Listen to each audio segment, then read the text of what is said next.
कार्तिक पूर्णिमा को हिंदू धर्म का सबसे पवित्र महीना माना जाता है।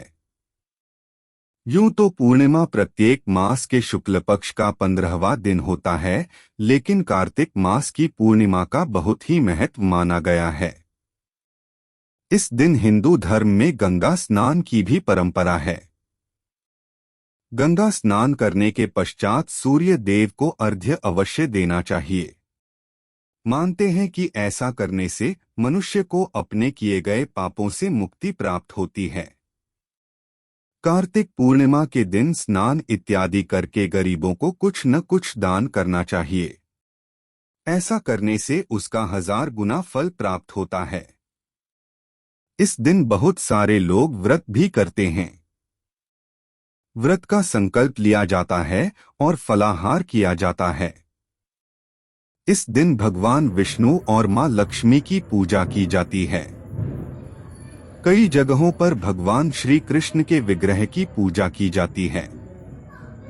इस विशेष दिवस पर भगवान शिव की भी पूजा करने का विधान है, क्योंकि उन्होंने आज के दिन ही तारकासुर नामक राक्षस का वध किया था। इस दिन सूखे मेवों का प्रयोग करना बहुत अच्छा होता है।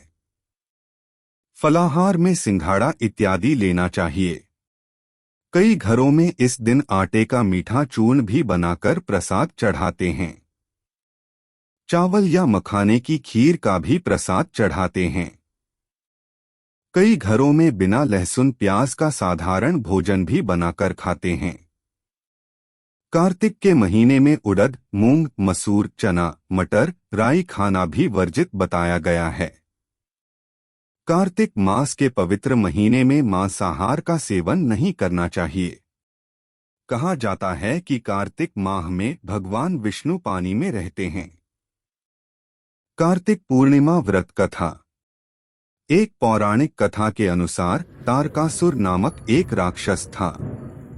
उसके 3 पुत्र थे, तारकक्ष, कमलाक्ष और विद्युन्माली।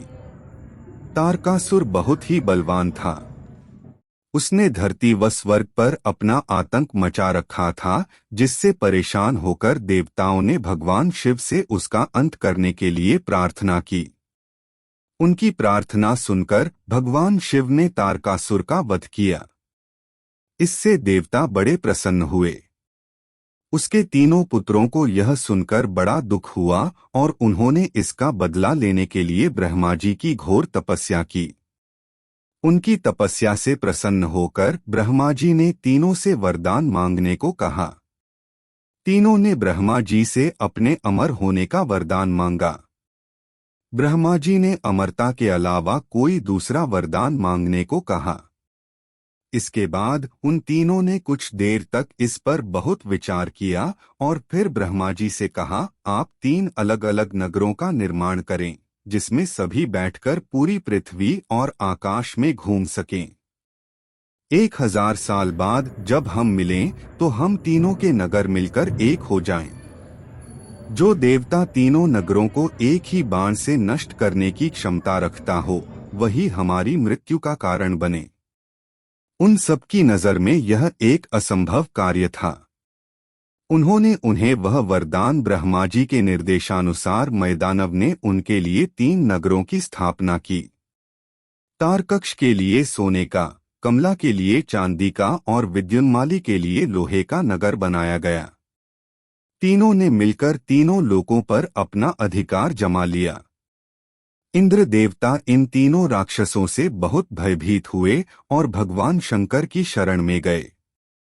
इंद्र की बात सुनकर भगवान शिव ने इन दानवों का नाश करने के लिए एक दिव्य रथ का निर्माण किया। इस दिव्य रथ की हर एक चीज देवताओं से बनवाई गई थी। चंद्रमा और सूर्य से पहिए बने। इंद्र, वरुण, यम और कुबेर रथ के 4 घोड़े बने। हिमालय धनुष बने और शेषनाग प्रत्यंचा बने। भगवान शिव खुद बाण बने और बाण की नोक अग्निदेव स्वयं बने।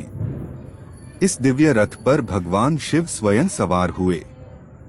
देवताओं से बने इस रथ और तीनों भाइयों के बीच भयंकर युद्ध हुआ। युद्ध करते समय प्रभु लीला से एक ऐसा समय आया जब तीनों रथ एक ही सीध में आ गए। जैसे ही ये तीनों रथ एक सीध में आए, उसी समय भगवान शिव ने अपने बाण छोड़े और तीनों का नाश कर दिया। इसी वध के बाद भगवान शिव को त्रिपुरारी कहा जाने लगा था।